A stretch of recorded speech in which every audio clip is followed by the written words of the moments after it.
रक्त पिशाच, जिसे भूत प्रेतों में सबसे शक्तिशाली माना जाता है, जो लोगों के खून पर जिंदा रहता है, जिसे आप वैम्पायर भी कह सकते हैं। पर ये वैम्पायर या पिशाच से भी शक्तिशाली होता है। हमारी दुनिया सैकड़ों प्रकार के भूत प्रेतों से भरी पड़ी है। रक्त पिशाच अपने शिकार का यकीन जीतने के लिए वो इंसानी रूप में आकर उसके करीब जाता है, नजदीकियां बढ़ाता है, ताकि उस पर किसी को शक ना हो। फिर वो अपने मकसद को अंजाम देने लगता है। पिशाच योनि में फंसी दुरात्माएं मुक्ति नहीं शक्ति चाहती हैं, ताकि वो हमेशा जवान और अमर बने रहें। ये घटनाएं सन 2005 में मध्य प्रदेश में घटी। एक घटना रिया को बचपन से ही एक अजीब सा डर परेशान करता रहता था। उसे बचपन से ही लगता था कि उसे कोई देख रहा है, किसी का आसपास का होना महसूस होता था, और ये डर उसकी जिंदगी में घर कर गया। वो अंधेरे से काफी डरने लगी थी। अंधेरा देखकर उसे चक्कर आ जाते थे, लेकिन तमस से मिलने के बाद उसका डर गायब हो गया। एपिसोड की शुरुआत होती है और हम रिया को कॉलेज से अपने घर जाते हुए देखते हैं। रात काफी ज्यादा हो चुकी थी और जिस ऑटो से वो जा रही थी वो आगे जाने से मना कर देता है कि मैडम, मैं आगे नहीं जा पाऊंगा, आपने नहीं बताया था कि आपको इस रास्ते से अपने घर जाना है। और वो रिया को उतार देता है। रिया के लिए दूसरा ऑटो वाला भी नहीं रुकता। शायद ऑटो वाले इस रास्ते की सच्चाई जानते थे, पर रिया नहीं। और अब रिया अकेले उस सुनसान रोड पर खड़ी थी। वो काफी डर रही थी और वो तुरंत अपनी माँ को फोन कर सारी घटना बताती है कि मैं जंगल वाले रोड पर हूँ। मिताली ने मुझे मना किया था कि इतनी रात को घर मत जा, यहीं रुक जा, पर मैं नहीं मानी और ऑटो वाला भी मुझे बीच रास्ते में छोड़कर चला गया। माँ, मुझे काफी डर लग रहा है। जहाँ उसकी माँ कहती है, बेटा डर मत, जल्दी से दवाई खा ले, तेरा डर कम हो जाएगा। पर रिया अपनी दवाइयाँ लाना तो भूल ही गई थी और उसके पिता तुरंत दवाई लेकर रिया को लेने के लिए निकल जाते हैं। वही रिया डरी सहमी उस सुनसान रास्ते पर खड़ी थी और तभी उसे घोड़े के चलने की आवाज आती है और उसके पीछे एक घुड़सवार था जो कहता है, डरो मत, वैसे इतनी रात को अकेले यहाँ क्या कर रही हो। जहाँ वो कहती है कि मैं घर जा रही थी, पर ऑटो वाला मुझे रास्ते में ही छोड़कर भाग गया। जहाँ वो कहता है, डरो मत, मेरा नाम तमस है, मैं यहाँ के राजघराने का वारिस हूँ, चलो मैं तुम्हारे साथ चलता हूँ। पर उसके साथ चलते ही रिया का डर एकदम से गायब हो गया और तभी उसके पापा वहां जाते हैं। जहाँ वो कहते हैं, बेटा तुम ठीक तो हो ना। जहाँ रिया कहती है कि हाँ पापा, अगर तमस नहीं होता तो शायद, पर तमस तो वहां से जा चुका था। पर अब धीरे धीरे तमस और रिया की नजदीकियां बढ़ती जा रही थी। पर क्या तमस से दोस्ती रिया के लिए वरदान साबित होने वाली थी या एक अभिशाप? तमस के बारे में बिना जाने रिया उससे बेहद प्यार करने लगी थी। वहीं एक दिन जब रिया अपनी बेस्ट फ्रेंड मिताली से बात कर रही थी तो वो उसे अपने 18वें जन्मदिन के लिए इनवाइट करती है, पर मिताली ये कहकर मना कर देती है कि घर पर गुरुजी आए हुए हैं, आना मुश्किल है। पर रिया की माँ मिताली और उसकी माँ को आने के लिए मना लेती हैं और कहती हैं कि गुरुजी को भी अपने साथ ले आना, ताकि गुरुजी रिया के साथ साथ तमस को भी आशीर्वाद दें और आप लोग भी तमस से मिल लेना। और जब सभी गुरुजी के साथ रिया के घर आते हैं तो सभी काफी खुश थे।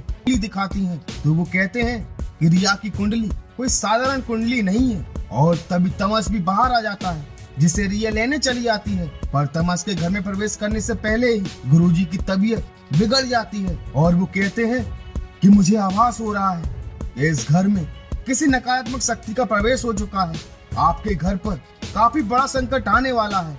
और तभी तमस रिया के साथ अंदर आ जाता है और उसे देखकर गुरुजी तुरंत, और गुरुजी का इस तरह से चले जाना सबको अजीब लगता है। पर सभी रिया का जन्मदिन अच्छे से मनाते हैं और बातों ही बातों में सबको ये पता चलता है कि तमस राजघराने से ताल्लुक रखता है। वो एक राजकुमार है जो अपनी पुश्तैनी जमीन और घर का अकेला मालिक है। तो सबको तमस काफी पसंद आता है।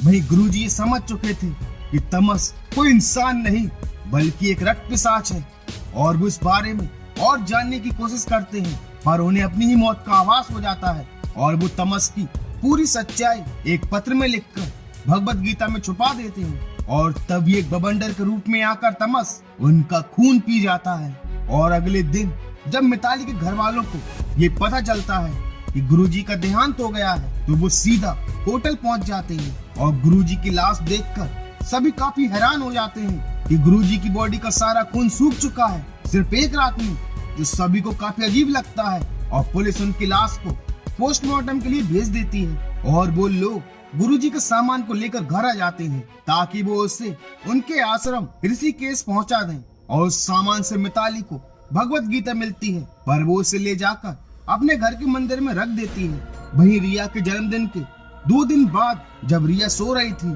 कि तभी तमस उसके सामने आ जाता है। वो हिलडुल भी नहीं पा रही थी और तमस अपने असली रूप में आकर रिया के हाथ से खून चूसने लगता है और एक झटके के साथ उसकी आंख खुल जाती है। दरअसल वो ये सपना देख रही थी पर हकीकत से अनजान, जहाँ उसकी माँ आकर कहती है कि रिया जल्दी तैयार हो जाओ, तमस तुम्हारा वेट कर रहा है, आज वो तुम्हें घुमाने लेकर जाएगा। वहीं जब रिया और तमस खाना खाकर वापस अपनी कार की तरफ आ रहे थे तो दोनों अपने प्यार का इजहार भी करते हैं, पर तभी कुछ नस्सू उन्हें आकर परेशान करने लगते हैं, तमस को मारने लगते हैं। पर तमस रिया को करते हैं, पर तमस एक को पकड़कर उसका सारा खून चूस लेता है। वहीं रिया के घर वाले दोनों की सगाई करने की सोच रहे थे कि लड़का अच्छा है, अच्छे खानदान से है, दोनों एक दूसरे को पसंद और प्यार भी करते हैं, तो सगाई करने में हम देरी क्यों करें। और तभी रिया भी घर पहुंच जाती है, जहाँ उसके पिता कहते हैं बेटा तमस कहाँ है, मुझे तुम्हारी शादी की बात करनी है। पर तमस तो जा चुका था। वहीं जब मिताली मंदिर में पूजा कर रही थी तो उसका मन गीता पढ़ने के लिए प्रेरित करता है और जैसे ही वो गीता उठाती है तो उसमें से गुरुजी के वो खत गिर जाते हैं जिसमें तमस के बारे में लिखा था। और जब वो उसे पढ़ते हैं तो उसमें लिखा था कि मैं मरने वाला हूँ, इसलिए मैं ये पत्र लिख रहा हूँ। रिया के पास केवल 5 दिन का समय है क्योंकि तमस कोई इंसान नहीं बल्कि एक रक्त पिशाच है। जहाँ मिताली ये समझ जाती है कि गुरुजी को भी तमस ने ही मारा है क्योंकि वो उसकी सच्चाई जान चुके थे। और मिताली अपनी माँ के साथ सीधा रिया के घर जाकर उन्हें तमस की सारी सच्चाई बता देते हैं कि तमस एक इंसान नहीं रक्त पिशाच है।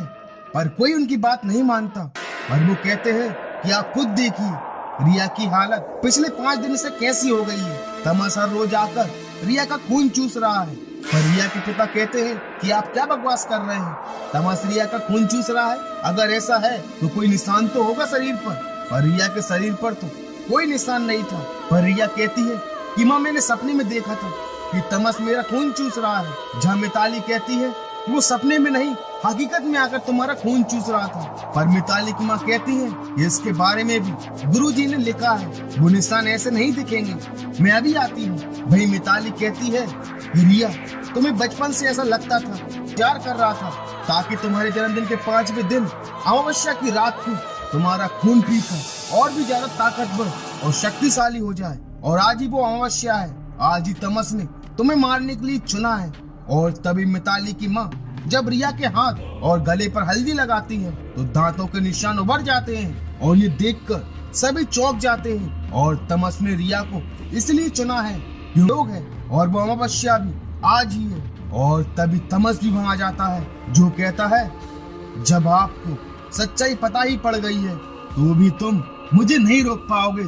और वो रिया के पापा का खून पीकर उन्हें मार डालता है, जिसे देखकर सभी मंदिर में जाकर छिप जाते हैं। जब तमस कहता है रिया मेरे पास आओ, आज मैं तुम्हारी आत्मा को अपने साथ ले जाऊंगा, तुम्हारे जैसी करोड़ों में एक पैदा होती है। रिया तुम्हारी आत्मा पर कब्जा करके मैं और ताकतवर हो जाऊंगा। मैंने तुम्हारा 18 साल तक इंतजार किया, तुम्हारा भी और इस महाअमावस्या का भी। और तभी मिताली के पापा का कॉल आता है और वो उन्हें सारी घटना बता देते हैं और वो तुरंत रिया के घर के लिए निकल जाते हैं। और जब वो घर पहुंचते हैं तो दोनों उन्हें गुरुजी ने इस पत्र में बताया है। और मिताली की माँ अपने पति को लेने मंदिर से बाहर निकल जाती है, जहाँ उसके पति कहते हैं कि तमस अभी घर से बाहर गया है, यही मौका है रिया को यहाँ से ले जाने का। और जैसे ही रिया उनके पास आती है तो वो मिताली के पिता नहीं तमस ही था जिसने छल किया था। और वो रिया की माँ को घायल कर रिया का खून चूसने लगता है। अब मिताली के पास रिया को बचाने का काफी कम समय बचा था और वो रक्त पिशाच को खत्म करने का तरीका जान जाती है जो गुरुजी ने लिखा था कि इस रक्त पिशाच को रुद्राक्ष की माला से ही भस्म किया सकता है। पर ठीक मध्य रात्रि के बीच में और मिताली मंदिर से भगवान शिव की रुद्राक्ष की माला लेकर चली जाती है, जहाँ उसके पापा भी मरे पड़े थे। पर वो हिम्मत करके रुद्राक्ष की माला तमस के गले में डाल देती है और तमस जलने लगता है और उसका अस्तित्व पूरी तरह से खत्म हो जाता है। रिया तो बच जाती है पर रिया और मिताली अपने पापा को खो चुके थे और आज दोनों परिवार एक साथ ही एक घर में रहते हैं। और ये कहानी मिताली ने ही फियर फाइल्स की टीम के साथ शेयर की और इसी के साथ एक रक्त पिशाच इस एपिसोड का दी एंड हो जाता है। तो दोस्तों, आपको ये स्टोरी कैसी लगी मुझे लाइक और कमेंट्स करके जरूर बताना। अगर आप फियर फाइल्स की और भी स्टोरीज को देखना चाहते हैं तो हमारे चैनल को सब्सक्राइब करना मत भूलना। तो मिलते हैं फियर फाइल्स की एक और रोंगटे खड़े कर देने वाली स्टोरी के साथ। And thank you so much for watching this video.